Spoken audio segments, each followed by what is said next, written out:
जय हिंद दोस्तों। आप सभी का एक बार फिर से हमारे इस भरोसेमंद चैनल पर हार्दिक स्वागत है। देश भर के लाखों केंद्रीय कर्मचारियों और 65 से 70 लाख से अधिक पेंशन धारकों के लिए आज की ये जानकारी बेहद महत्वपूर्ण रहने वाली है।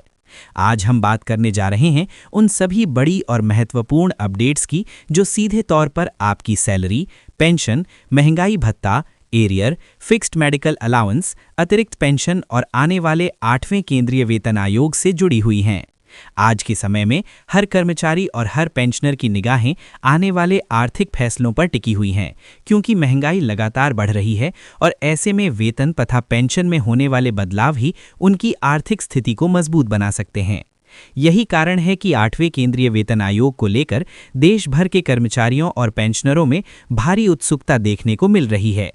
आज जो जानकारी सामने निकल कर आ रही है वो इस दिशा में काफ़ी अहम मानी जा रही है, क्योंकि कर्मचारी संगठनों की ओर से सरकार को मांग पत्र सौंपने की तैयारी पूरी हो चुकी है और माना जा रहा है कि ये मांग पत्र आने वाले समय में लाखों कर्मचारियों और पेंशनरों की आर्थिक स्थिति को प्रभावित करने वाला साबित हो सकता है।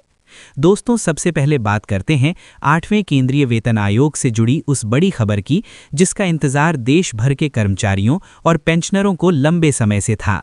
जानकारी के अनुसार कर्मचारी संगठनों की संयुक्त सलाहकार परिषद यानी जेसीएम के सचिव शिव गोपाल मिश्रा द्वारा एक विस्तृत मांग पत्र तैयार किया जा चुका है, जिसे 10 मार्च को सरकार और 8वें वेतन आयोग से जुड़ी कमेटी के सामने प्रस्तुत किया जाना है। इस मांग पत्र में कई ऐसे मुद्दों को शामिल किया गया है जो लंबे समय से कर्मचारियों और पेंशनरों के बीच चर्चा का विषय बने हुए थे। इन मांगों का उद्देश्य केवल वेतन वृद्धि तक सीमित नहीं है, बल्कि इसमें पेंशन व्यवस्था को मजबूत करना, चिकित्सा सुविधाओं को बेहतर बनाना, महंगाई के अनुसार भत्तों में बदलाव करना और पुराने पेंशनरों को न्याय दिलाना भी शामिल है। यही वजह है कि इस मांग पत्र को कर्मचारी संगठनों की ओर से बेहद महत्वपूर्ण माना जा रहा है। सबसे पहले जो मुद्दा इस मांग पत्र में प्रमुख रूप से उठाया गया है वो है मिलिट्री सर्विस पे यानी एमएसपी का मुद्दा। वर्तमान व्यवस्था के अनुसार अलग अलग श्रेणियों के सैनिकों और अधिकारियों को अलग अलग राशि के रूप में मिलिट्री सर्विस पे दिया जाता है, लेकिन कर्मचारियों के प्रतिनिधियों का मानना है कि ये व्यवस्था समानता के सिद्धांत के अनुरूप नहीं है। उनका कहना है कि चाहे वो जवान हो, अधिकारी हो या किसी भी श्रेणी का सैन्यकर्मी हो, सभी को मिलिट्री सर्विस पे समान रूप से मिलना चाहिए ताकि किसी भी प्रकार की असमानता समाप्त हो सके।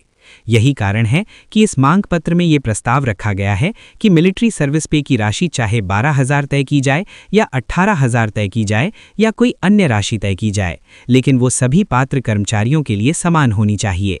यदि इस मांग को स्वीकार कर लिया जाता है तो ये सैन्य कर्मियों के लिए एक बड़ा बदलाव साबित हो सकता है। इसके अलावा एक और महत्वपूर्ण मुद्दा उन कर्मचारियों और पेंशनरों से जुड़ा हुआ है जो वर्ष 2006 से पहले सेवानिवृत्त हो चुके हैं। लंबे समय से ये शिकायत सामने आती रही है कि जब भी वेतन आयोग की सिफारिशें लागू होती हैं या 1 रैंक 1 पेंशन जैसे सुधार किए जाते हैं तो 2006 से पहले रिटायर हुए कर्मचारियों को पूरा लाभ नहीं मिल पाता है। इस वजह से उनके और बाद में रिटायर होने वाले कर्मचारियों के बीच पेंशन में काफ़ी अंतर पैदा हो जाता है। इसी समस्या को ध्यान में रखते हुए मांग पत्र में ये प्रस्ताव रखा गया है कि 2006 से पहले रिटायर हुए कर्मचारियों को भी एमएसीपी या एसीपी योजना का लाभ दिया जाना चाहिए, ताकि उनकी पेंशन में भी उचित बढ़ोतरी हो सके और उन्हें न्याय मिल सके। इसी क्रम में एक और महत्वपूर्ण मुद्दा फिक्स्ड मेडिकल अलाउंस यानी एफएमए से जुड़ा हुआ है। वर्तमान समय में पेंशनरों को मिलने वाला फिक्स्ड मेडिकल अलाउंस काफ़ी कम माना जा रहा है, जबकि चिकित्सा खर्च लगातार बढ़ते जा रहे हैं।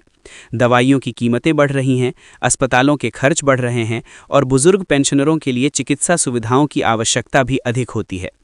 इसीलिए कर्मचारी संगठनों ने मांग रखी है कि फिक्स्ड मेडिकल अलाउंस को बढ़ाकर कम से कम 3,000 रुपये या 5,000 रुपये तक किया जाना चाहिए, ताकि पेंशनरों को बेहतर चिकित्सा सहायता मिल सके और उन्हें इलाज के लिए आर्थिक परेशानी का सामना न करना पड़े। इसके साथ ही मांग पत्र में फिटमेंट फैक्टर को लेकर भी बड़ा प्रस्ताव शामिल किया गया है।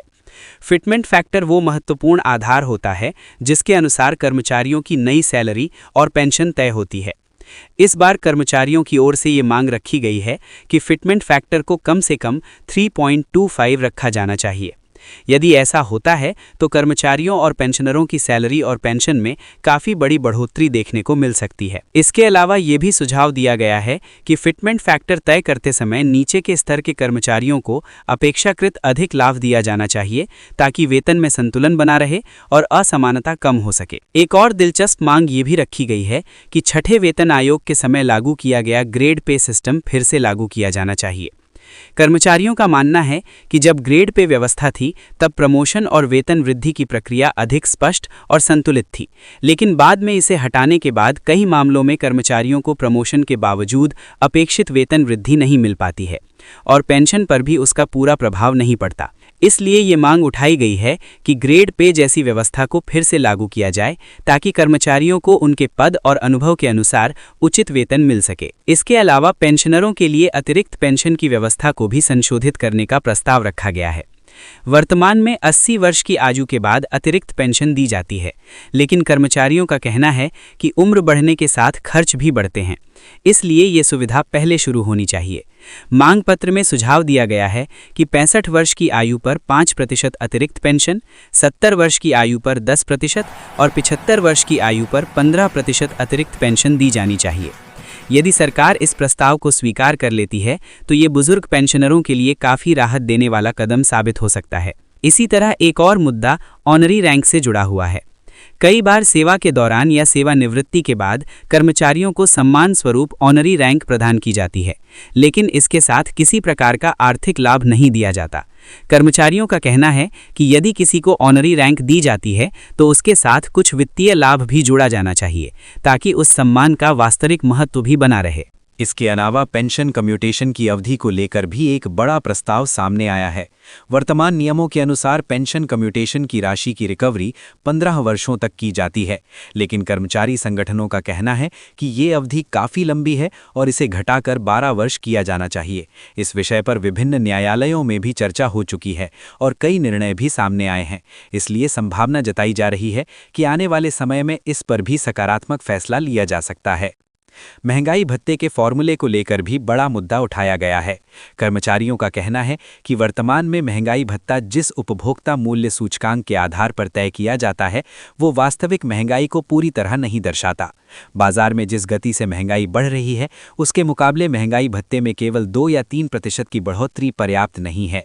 इसलिए ये मांग की गई है कि महंगाई भत्ते के फॉर्मूले में बदलाव किया जाए और इसे इस प्रकार बनाया जाए कि हर 6 महीने में कम से कम 5 से 7% की वृद्धि संभव हो सके, ताकि कर्मचारियों और पेंशनरों को वास्तविक राहत मिल सके। अब अगर महंगाई भत्ते की ताज़ा स्थिति की बात करें तो एक बड़ी खुशखबरी भी सामने आ रही है। जानकारी के अनुसार 1 जनवरी 2026 से केंद्रीय कर्मचारियों और पेंशनरों का महंगाई भत्ता 58% से बढ़कर लगभग 60% तक पहुंच चुका है। हालांकि इस पर अभी औपचारिक मंजूरी मिलना बाकी है। उम्मीद की जा रही है कि 15 मार्च को होने वाली कैबिनेट बैठक में इस प्रस्ताव को मंजूरी मिल सकती है। यदि ऐसा होता है तो कर्मचारियों और पेंशनरों को बढ़ा हुआ महंगाई भत्ता जल्द ही मिलने लगेगा। संभावना ये भी जताई जा रही है कि मार्च महीने में सैलरी और पेंशन अभी 58% डीए के साथ ही मिल सकती है, क्योंकि कैबिनेट की मंजूरी के बाद विभागों को वेतन संशोधन की प्रक्रिया पूरी करने में थोड़ा समय लगता है। इसलिए अधिक संभावना ये है कि अप्रैल महीने की सैलरी और पेंशन 60% महंगाई भत्ते के साथ जारी की जाएगी और साथ ही जनवरी, फरवरी और मार्च के 3 महीनों का एरियर भी एक साथ दिया जा सकता है। इस प्रकार कर्मचारियों और पेंशनरों को अप्रैल महीने में बढ़ी हुई सैलरी के साथ एरियर का भी लाभ मिल सकता है। अब बात करते हैं उस मुद्दे की जिसका इंतजार कर्मचारियों और पेंशनरों को कोरोना काल से ही है, और वो है 18 महीने के लंबित डीए एरियर का मामला। कोरोना महामारी के दौरान सरकार ने जनवरी 2020 से जून 2021 तक महंगाई भत्ते की 3 किश्तों को रोक दिया था। उस समय सरकार का तर्क था कि महामारी के कारण वित्तीय दबाव अधिक है, इसलिए ये निर्णय लिया गया है। लेकिन अब जब आर्थिक स्थिति धीरे धीरे सामान्य हो चुकी है तो कर्मचारी संगठनों की ओर से लगातार ये मांग उठाई जा रही है कि उस अवधि का एरियर कर्मचारियों और पेंशनरों को दिया जाना चाहिए। इस मामले में अब न्यायिक स्तर पर भी कार्यवाही तेज होती दिखाई दे रही है। जानकारी के अनुसार इस विषय को लेकर सर्वोच्च न्यायालय में भी सुनवाई चल रही है और सरकार से ये पूछा गया है कि यदि कर्मचारियों और पेंशनरों पेंशनरों को 18 महीने का डीए एरियर 8% ब्याज के साथ दिया जाता है, तो सरकार पर कुल कितना वित्तीय भार आएगा?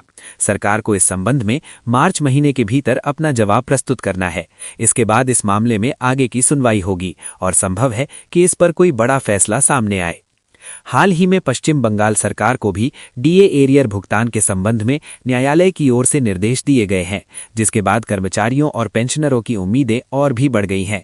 यदि इसी तरह का फैसला केंद्र सरकार के मामले में भी आता है तो लाखों कर्मचारियों और पेंशनरों को 18 महीने का एरियर मिल सकता है। अनुमान लगाया जा रहा है कि ये राशि हजारों करोड़ रुपए तक पहुंच सकती है और यदि इसमें ब्याज भी जोड़ दिया जाए तो कई कर्मचारियों और पेंशनरों को लाखों रुपए तक का एरियर मिल सकता है। इस प्रकार देखा जाए तो आने वाले समय में केंद्रीय कर्मचारियों और पेंशनरों के लिए कई महत्वपूर्ण फैसले सामने आ सकते हैं।